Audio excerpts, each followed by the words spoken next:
Quand en 2006 il a été élu président, Joseph Kabila n'avait que 35 ans, le plus jeune chef d'État du monde. Un personnage mystérieux pour la plupart des Congolais qui n'ont découvert sa femme et sa fille que le jour de son mariage. Son beau-père, lui, le connaissait depuis déjà 10 ans. Il n'était vraiment pas préparé à être président. Il a été le premier surpris quand on lui a proposé. Étrange parcours que ce militaire formé en Chine et au Rwanda, qui a été parachuté au pouvoir à la mort de Laurent Désiré Kabila en 2001.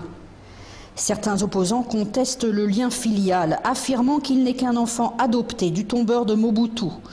D'autres lui reprochent de ne pas avoir fait la lumière sur l'assassinat de Kabila père. Ceux qui pensaient que les chaussures de Kabila père seraient trop grandes pour lui constatent 10 ans plus tard que Kabila fils s'est imposé. Il aurait dépensé plus de 10 millions de dollars pour sa campagne électorale et pour occuper le terrain, il est allé partout. Originaire de l'Est, il était cette semaine à l'Ouest, toujours plus sûr de lui.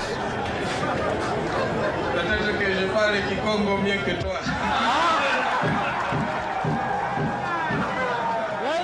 Kabila voudrait être jugé sur son bilan, sur les milliers de kilomètres de routes qu'il a fait construire en 5 ans, sur le chemin de fer, sur les hôpitaux qu'il a rénovés.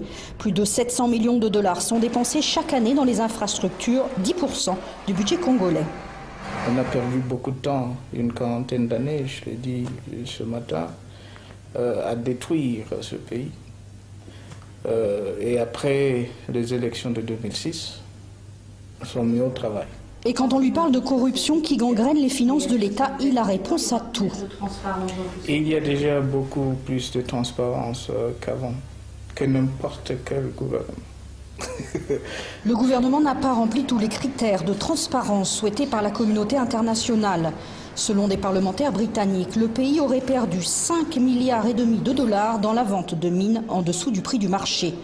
Parmi les acheteurs, cet homme d'affaires israélien, ami du président, une mafia qui a fait perdre à Joseph Kabila un peu de son aura, mais les diplomates européens qui sont passés d'un pays dans le rouge à des indicateurs plus prometteurs ferment les yeux sur les critiques.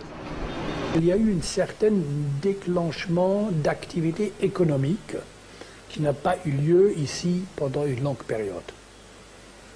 Mais non, c'est au peuple à voir est-ce qu'il est content ou pas. S'il gagne les élections, Joseph Kabila nous a confié qu'il serait ouvert à un gouvernement d'union nationale avec l'opposition. S'il les perd, qu'il quittera ses fonctions.